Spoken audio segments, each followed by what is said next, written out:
outside. All souls who were involved with one or the other party were drawn into the game of the seducers and the seduced, a game of power and powerlessness, culprits and victims.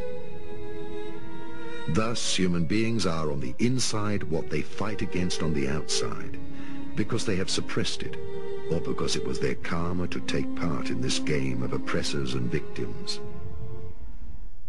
There is another theory on Sebottendorf, which is held by the French author René Arlot, who in his 60s has written a book and had been intensely interested in Sebottendorf.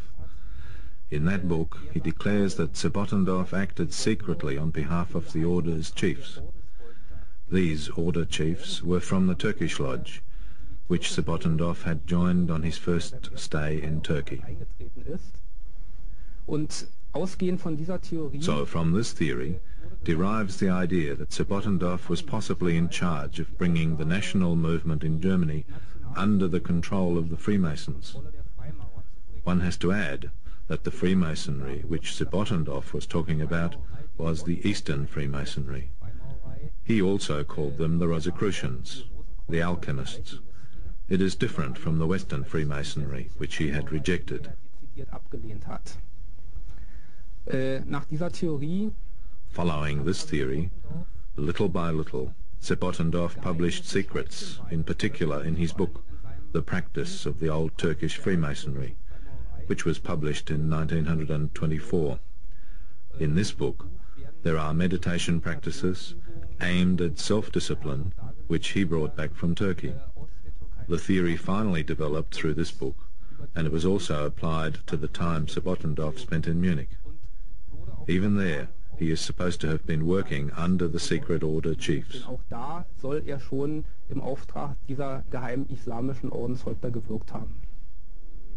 Not much has changed today. All who are striving for power are manipulated through their need for loans from the financial lodges. They need money to finance their personal power thirst, their armies and wars. The Third Great War was already predicted in the scripts of the wise men of Zion. This one too is supposed to take place in Germany and Europe. It will be interesting to see who will be used as a tool this time. Will it be a Russian or Muslim dictator who wants to release the world once again from the Illuminati?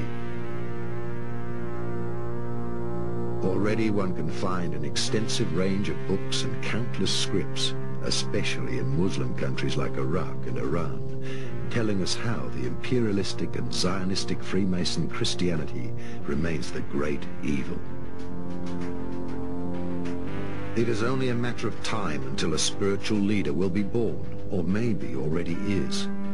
This person might already be here, having possibly experienced the strange war against Iraq, and will try in the near future to release the world and the Muslims of the evil conspiracy and of Christianity, using literature about the conspiracy in order to initiate a final religious war and atomic disaster.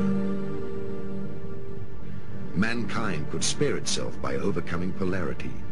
The ego games are still being repeated. As long as there are humans who believe that the world can be changed on the outside by power, laws, and war, the wolf in sheep's clothing will still mislead people. Each one of us can only lead himself. Only when man is able to let go of all needs for authority within himself and on the outside can he take the first step into independence, because all political and religious leaders are misleading seducers. To change the world or a person by force means separating it from the perfect foundation of life, and to create new karma. Indeed, life evens itself out. It does not need human beings to fulfill karma. To blame someone and to make someone feel guilty creates new karma. It creates a negative debt which has to be settled during the next life. And so we see the Germans looking for identity, which the leadership of Hitler and others provide, and it's in that context that we look at the unique cycle of the Bodhisattva or the teacher that arrives on the scene. And clearly, if we look at the Mayan, the Nahua, the Mesoamerican histories, we see the teaching of the 13 teachers of light and the 9 teachers of darkness.